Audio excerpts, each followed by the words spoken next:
Yo les amis, c'est Emric. Aujourd'hui on se retrouve pour une toute nouvelle vidéo. On va parler d'aquascaping bien évidemment. J'ai discuté avec beaucoup de personnes et je me suis rendu compte que la plupart des gens ne savent pas les différents styles d'aquascaping. Donc je me suis dit pourquoi pas proposer ça sur YouTube en français. Et donc c'est parti, on y va. Ça va être une nouvelle vidéo, un nouveau format. Dites-moi dans les commentaires si ça vous plaît. C'est parti, on y va.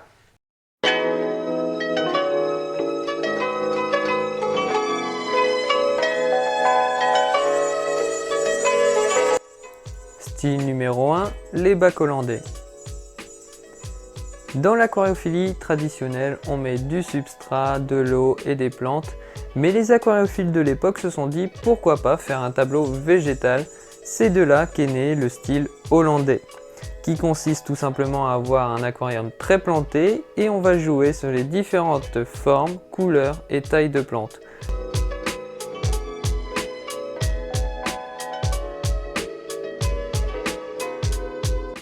Le style numéro 2, le Nature Aquarium.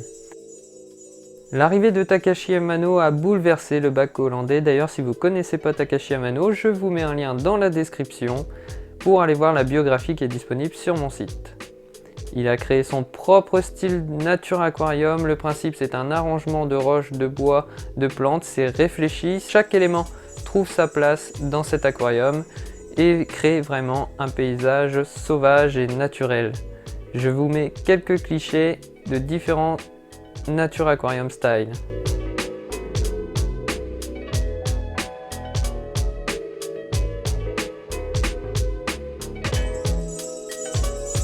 Le style numéro 3, le Mountainscape. Comme son nom l'indique, c'est une reproduction d'une chaîne de montagnes. C'est un arrangement de pierres représentant un paysage de montagne. Le travail de la perspective est très recherché. Voici un exemple d'un bac que j'ai fait en 2017 sur le style Mountainscape. Style numéro 4, le Forestscape. A l'inverse du Mountainscape, on ne va pas parler de montagne mais d'une forêt. C'est donc une reproduction d'une forêt, d'un sous-bois ou d'un bord de rivière qui est recherché. L'utilisation de racines et de plantes épiphytes, notamment des mousses, est recherchée. On va créer vraiment un paysage forestier dans son aquarium. Voici quelques images.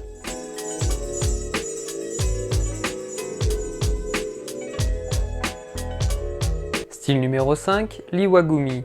C'est un nom très compliqué qui ne vous parle peut-être pas, mais c'est un arrangement très simple à réaliser. On va reproduire tout simplement une plaine avec ses roches qui sortent de la terre. L'utilisation de plantes gazonnantes ou tapissantes est obligatoire. Le placement des pierres est de nombre impair et porte un nom que je vous mets juste ici. Pour l'iwagumi, c'est très simple, on va surtout privilégier la roche et la plante. Le poisson va être là pour animer un petit peu, au même titre que des oiseaux dans la nature.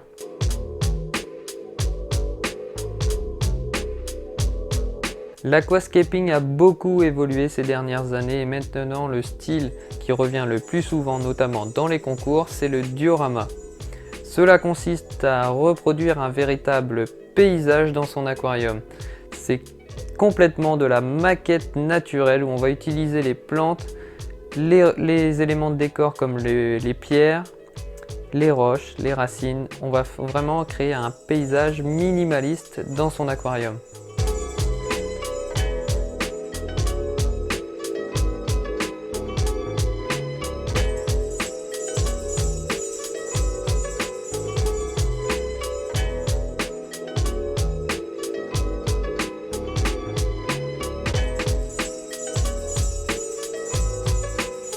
Style numéro 7, le Pico Style.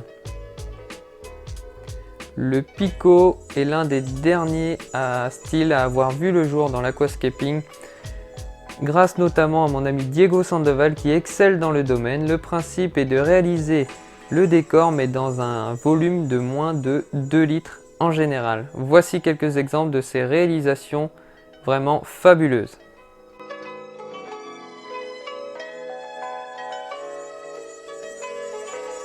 Style numéro 8, le triptyque. Vous l'aurez compris, l'aquascaping c'est un art qui ne cesse d'évoluer et maintenant vous pouvez même vous éclater avec le style triptyque. Le principe est simple, c'est faire le même décor mais dans 3 aquariums différents. Si vous avez un buffet par exemple ou un meuble assez grand, vous pouvez vous amuser à mettre 3 aquariums du même volume, de faire le même décor et de séparer les cuves. Cela va donner quelque chose de design et vraiment décoratif dans votre environnement.